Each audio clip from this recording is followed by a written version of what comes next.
ঘৃণার পাত্রী হয়েই থাকতে। সো আমার এটাতে কোনো প্যারা নাই। অ্যাডলফ খান ভাইয়ার হাত ধরে কিন্তু আমি মিডিয়াতে এসেছি। আর ফটোশুটেই প্রথম আমি মডেল হিসেবে কাজ শুরু করেছিলাম।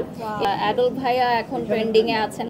আমি চেষ্টা করি সব সময় আপনাদের ভালোবাসার বা ঘৃণার পাত্রী হয়েই থাকতে। সো আমার এটাতে কোনো প্যারা নাই।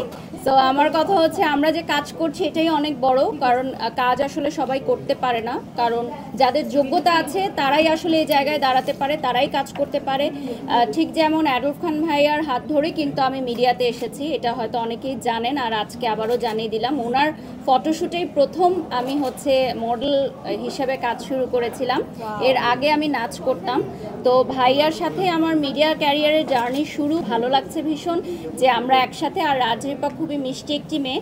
আমি বরাবরই বলি যে ও খুব গুণী, কিন্তু ওর প্রতিভার হয়তো প্রপার যেই ইউটিলাইজটা এটা হয়তো আমরা করতে পারছি না। সো ও এখন কাজ শুরু করেছে।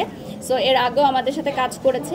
আমরা যেহেতু আজকে একটা খুব সুন্দর আয়োজনে এসেছি, খুব সুন্দর শাড়ি পরে এসেছি, আমার মনে হয় শাড়ি বা সাজ পোশাক নিয়ে আমরা কথা বলে, আজকে চুলের কোনো কাজ নেই। দেশে দেশে সবার সাথে দ্য নিউজ।